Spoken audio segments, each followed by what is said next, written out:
My dad burst out at family reunion. I'm proud of all my children except the loser. I left. But for as long as I can remember, I always felt like there was something wrong with me. I thought maybe if I spoke less, smiled more, or tried harder, my father would finally love me. But regardless of my efforts, my dad never looked at me the way he looked at my brothers. Never with pride, never with warmth, just indifference. My name is Hannah, and growing up, I was the invisible daughter in my own family. My father, Thomas, wasn't the shouting type. He never raised his voice. He didn't need to. His silence communicated everything. When I received straight A's in middle school, he barely acknowledged it with a nod. But when my brother Marcus passed a single class he'd been failing, Dad patted him on the back and proudly said, "That's my boy." I was 12 when the reality first hit me. On Father's Day, I spent hours crafting a card, decorating it with glitter, stickers, and a poem I wrote myself. I gave it to him after dinner, my small heart full of hope. He briefly glanced at it, muttered, "Thanks," and returned to watching the game on television. 5 minutes later, my brother Eric walked in, casually tossed him a store-bought mug labeled "Just One Dad," and our father acted like he'd just received an Olympic gold medal. I remember standing there, still holding my card, wondering why my effort wasn't enough. That's what it always came down to. I was never enough. Eric and Marcus were the golden sons. Eric was the athlete, constantly breaking school records and getting mentioned in the local newspaper. Marcus was the charmer, winning over teachers, relatives, and everyone he met. And me? I was the quiet one, the moody one, the girl who spent too much time in her room writing stories or drawing. My mother tried to balance things out. She'd embrace me tightly and whisper, "You're special too, sweetie." But even she recognized the hierarchy in our household. If Eric wanted the last piece of pizza, it was his. If Marcus needed money, Dad handed it over without questions.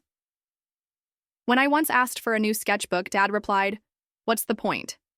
You'll quit halfway like everything else." Those words cut deeper than he'll ever realize. During meals, I'd sit silently while Dad asked my brothers about their plans, their goals, their day. He never asked me, not once. If I spoke up, it was usually met with a dismissive grunt or forced smile. I learned to remain quiet, to not interrupt my brother's spotlight. But inside, something was growing. Not just sadness, but something sharper. Anger, determination, something I couldn't yet name. I began working harder, pushing myself to excel, not because I thought he'd notice, but because I wanted to matter to someone, even if it was just myself. I stopped trying to win his love. Instead, I focused on building a life he couldn't ignore, a version of myself he'd have no choice but to see. I was tired of being the forgotten daughter. One day, I promised myself he'd remember me, not as the quiet girl he dismissed, but as the woman who changed everything. If you ever visited our home during holidays, you'd think you were watching a commercial for the perfect American family. Laughter from the kitchen, my brothers throwing a football in the yard, Dad smiling, with a beer in hand. But I knew the truth. I knew what it felt like to be the background in someone else's highlight reel. My brothers were born to shine, at least according to my father. Marcus, the eldest, could charm anyone with his wit. He never studied but somehow passed classes with a wink and a smirk. Dad adored him. They had inside jokes, matching fishing caps, and a handshake they created when Marcus was 10. I remember watching them once from the hallway as Marcus showed Dad a business idea sketched on a napkin. Dad looked at him like he'd discovered the cure for cancer. "That's my boy," he said, patting him on the back. "You've got the mind of a leader." Eric, the youngest, was the athletic star. Soccer trophies filled his shelves. Dad attended every game regardless of weather and cheered from the sidelines like a professional coach. After Eric scored a winning goal, Dad organized a full backyard celebration. Barbecue, music, neighbors invited. I was there too, of course, setting out plates and cleaning up afterward. As for me, I got a simple, good job when I was accepted into the honors program. Just once. No party, no special dinner, just a passing comment during breakfast between bites of toast. Honors, huh? That's nice. I studied late into the night, pushed myself in every class, took part-time jobs to pay for extra courses. I earned certificates, won quiet awards, even received a scholarship. But my achievements never sparkled like others did in his eyes. At family gatherings, Dad would beam with pride discussing Marcus's new startup or Eric's training camp. I'd mention my internship at a prestigious firm, and he'd nod before turning back to my brothers. Anyway, he'd say, Marcus, tell them about that investor meeting. The message was clear. They were the main event. I was merely the intermission. The most painful part? I didn't hate my brothers. They were never cruel to me. They enjoyed the spotlight, certainly, but they didn't force me into the shadows. It was my father who did that, and I couldn't understand why. I tried everything, being helpful, being independent, being successful. Nothing worked. Sometimes I wondered if he even realized how his favoritism crushed me. Other times I knew he did and simply didn't care. I told myself to let it go, to focus on myself, to not need his validation. But deep down, I still wished for it. Just once, I wanted him to say, I'm proud of you, Hannah, not because he had to, but because he meant it. That moment never came, but another one did. One that would change everything, not in the way he expected, and certainly not in the way he wanted. I had built my small startup, an innovative digital platform set to transform the local market. It wasn't just a business. It was the embodiment of every late night, every tear, and every quiet moment of determination. I had poured my soul into it, believing that finally my worth would be undeniable. The launch event took place in a modern conference room downtown. Investors, local media, and industry leaders attended, their eyes full of curiosity. I took the stage with nervous excitement, my heart racing as if trying to escape my chest. I spoke about my vision, the obstacles I'd overcome, and the promising future my platform represented. The audience listened intently to every word. For the first time, I felt truly seen for what I'd accomplished on my own merit. After the presentation, handshakes and congratulations poured in. I even overheard praise from experienced investors who saw potential in my work. With a cautious smile, I retreated to a quieter corner, allowing myself a brief moment of pride and relief. Later that week, our family gathered for a celebratory dinner, a ritual that was as much about showcasing accomplishments as it was about reinforcing hierarchy. In the softly lit dining room, my brothers arrived with their usual effortless confidence, exchanging stories of victories and achievements. When dinner began, my father took his customary seat at the head of the table. Conversation flowed, but inevitably turned to achievements. I expected at least a moment of quiet acknowledgement, a nod, a word of respect. Instead, the narrative quickly shifted.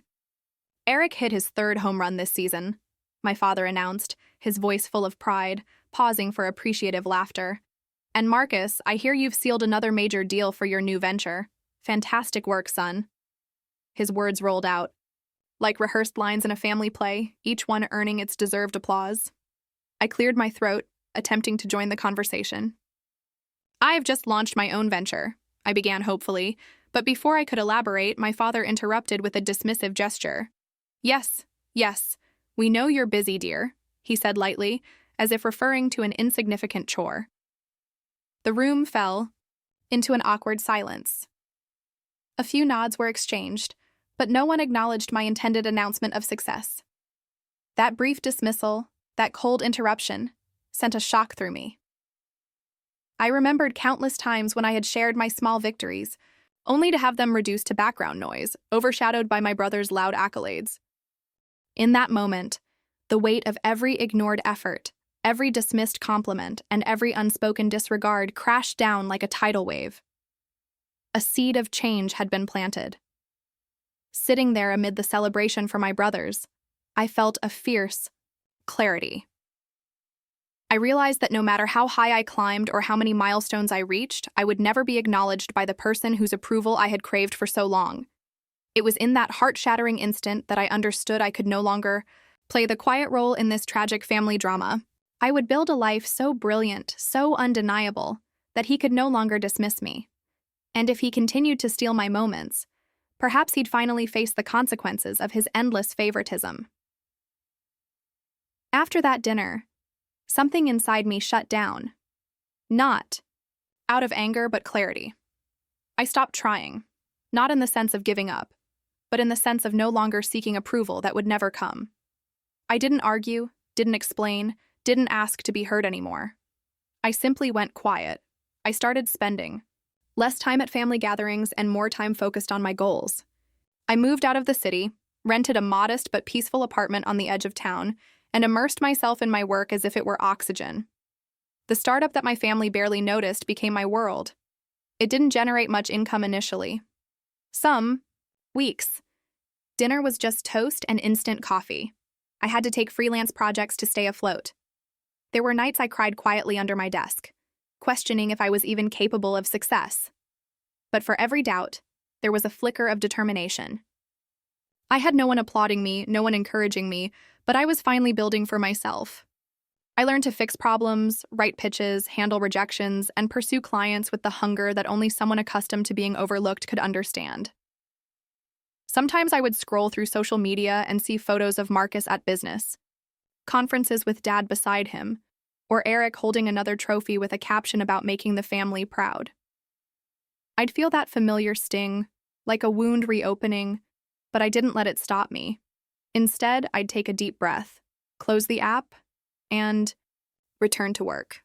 My success wouldn't come from applause. It would come from perseverance. I grew in silence. No fancy updates, no family newsletters, just long nights, stubborn effort, and the occasional client saying, "You're the only one who actually listened to what we needed." Those words felt better than anything my father could have said because they were genuine. After a year, the company began gaining traction. Our user base grew. A niche investor saw potential in our work and provided seed money. I finally hired a small team, people who, like me, knew what it felt like to be underestimated. Together, we built something remarkable. Still, I remained quiet. I didn't send holiday emails. I didn't attend family events with success stories to share like confetti. I let them assume I was the same background girl living a small life. That's how I wanted it. But within me, everything was changing. My posture shifted. My voice became firmer. I wasn't afraid to occupy space anymore. I didn't need their validation. I had found something better. I had found myself. For the first time in my life, I made decisions without second-guessing. I purchased my first car independently. I signed the lease for a sleek office space with floor-to-ceiling windows. And I did it without needing someone to say, "Good job." I became the woman I had once only dreamed of becoming, the one my younger self thought she needed to become for them. But now I was doing it for me. And in all that silence, I was building something far more powerful than a career. I was building freedom. I still remember the first time I passed a mirror and didn't flinch. My reflection no longer looked like the forgotten daughter. She looked like someone who had fought her way out of invisibility and created a life of her own design. It wasn't loud or flashy.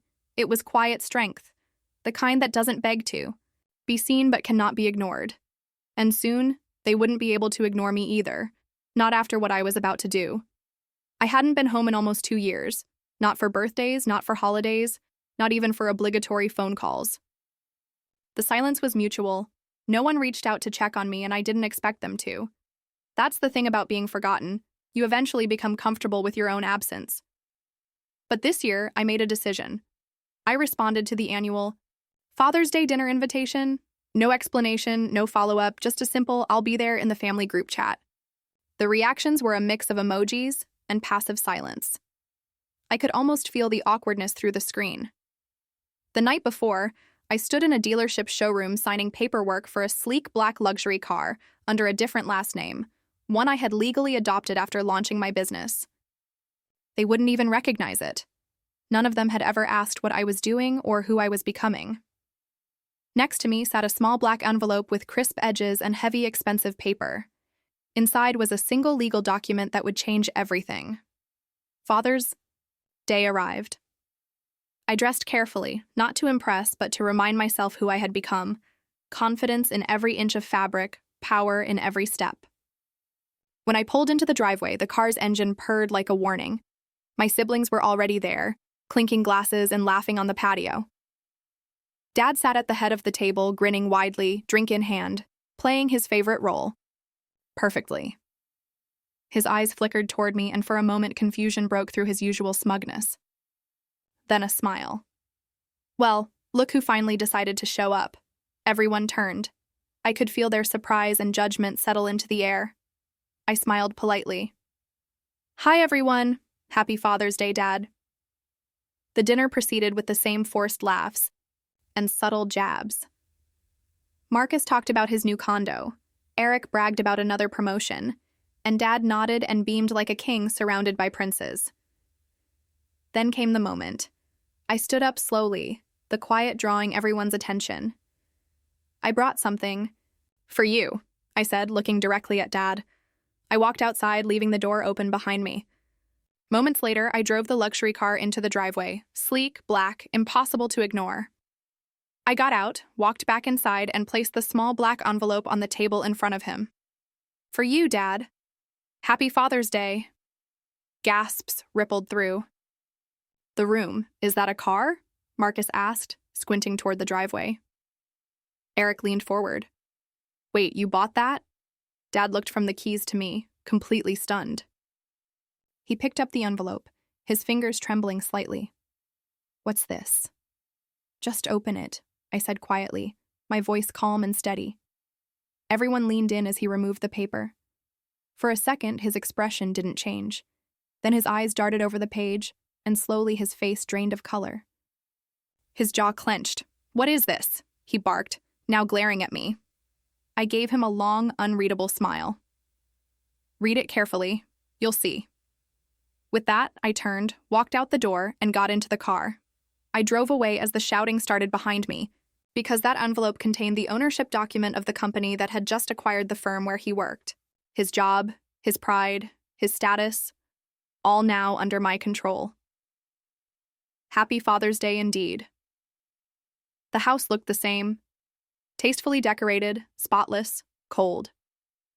My mother moved between the dining room and kitchen like a silent shadow, refilling glasses and smiling at jokes that weren't funny. My brothers were already several drinks in, and the atmosphere felt heavy with old habits and unspoken rules. I sat quietly at the far end of the table, the black envelope resting in my purse, heavy like a heartbeat. The car keys were safely tucked in my coat pocket, with the vehicle parked just outside the window in full view. The conversation swirled around me as if I wasn't there. Eric discussed his latest investment win.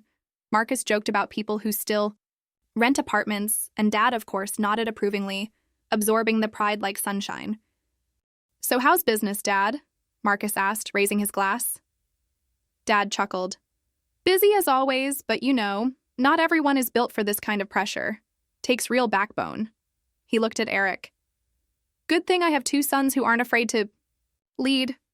I raised an eyebrow but remained silent. It wasn't even subtle anymore.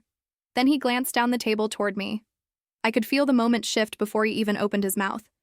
And then there's the loser sitting at the table, he said, gesturing toward me with a smirk. Still pretending to be the black sheep, huh? Laughter erupted. Marcus nearly choked on his drink. Eric laughed so hard he had to slap the table. My hands stayed folded in my lap. I didn't blink. I didn't smile. I just waited. When the laughter finally subsided, I stood up slowly, calmly. The way you move when you already know how the story ends. I actually brought you something, Dad. I said, removing the envelope from my purse. A little Father's Day gift.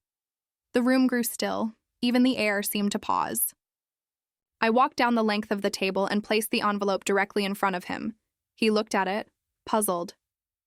What is this? Just open it, I said, then stepped back and crossed my arms. He tore the flap with dramatic flair, as if expecting a joke or cash. His fingers unfolded the paper, and as his eyes began scanning the words, his expression transformed. First confusion, then disbelief, then a slow, creeping horror. What the hell is this? He asked, looking up at me with narrowing eyes.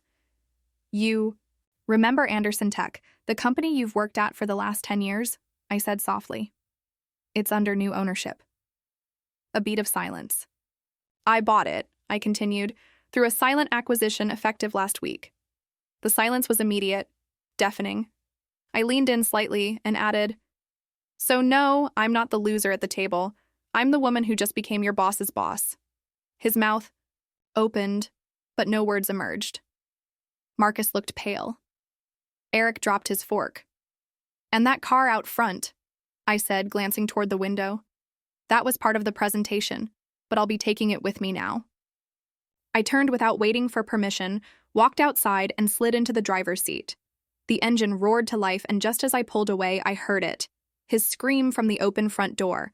It wasn't anger. It was fear. The car's engine hummed steadily as I drove away from the house. I kept my eyes on the road, the weight of what I had just done settling into my chest. It wasn't about revenge anymore. It was about something much deeper. For years, I had allowed myself to shrink in the shadows of a family that never truly saw me. Now I was standing tall, casting a shadow they couldn't ignore. But the weight of the moment wasn't the only thing affecting me. I could picture clearly what was happening behind me, as if I were still sitting at that table, hearing the deafening silence that followed my words. Back inside, my father's hands trembled as he held the paper. He looked from it to his son's, his lips moving as though trying to find words that wouldn't come. I could imagine the panic beginning to bloom, spreading through every muscle in his body like a virus. "Dad?" Marcus would ask, his voice suddenly small. He'd stand up, coming around to where Dad sat frozen, the paper still gripped tightly in his hands. "What's going on?" Eric, the ever-confident one, would already be standing as well, trying to peek over their father's shoulder. "What is that?" "It looks like—" "Wait, is that real?" Dad wouldn't answer.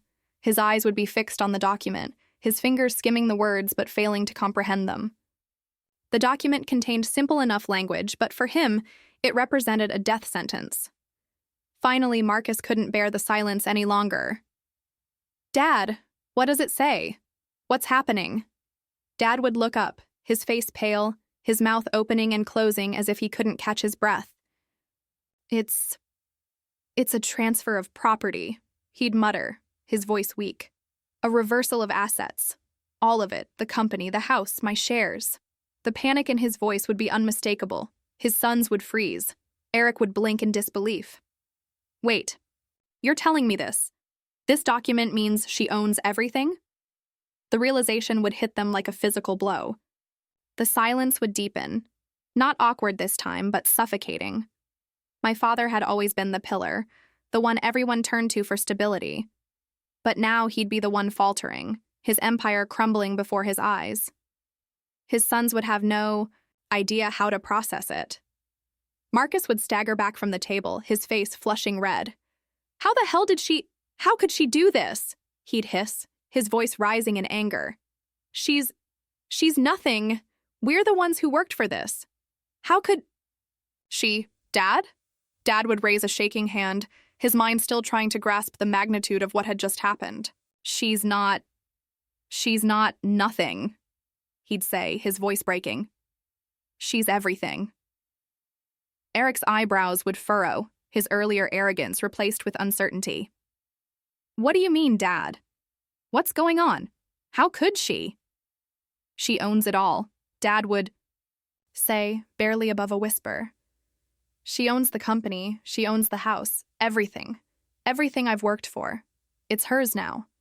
The words would hang in the air like a death sentence.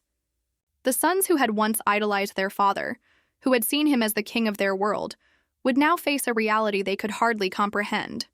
They hadn't even considered me as a contender. To them, I was the shadow, the forgotten one, the one who wasn't enough. But now I was the one who held the power. "I don't understand," Marcus would say, his voice unsteady. "How could she? When did this happen? Why didn't we know?" Dad would finally look up, his face etched with defeat. "She didn't want you to know. She didn't need to tell you. She doesn't need us."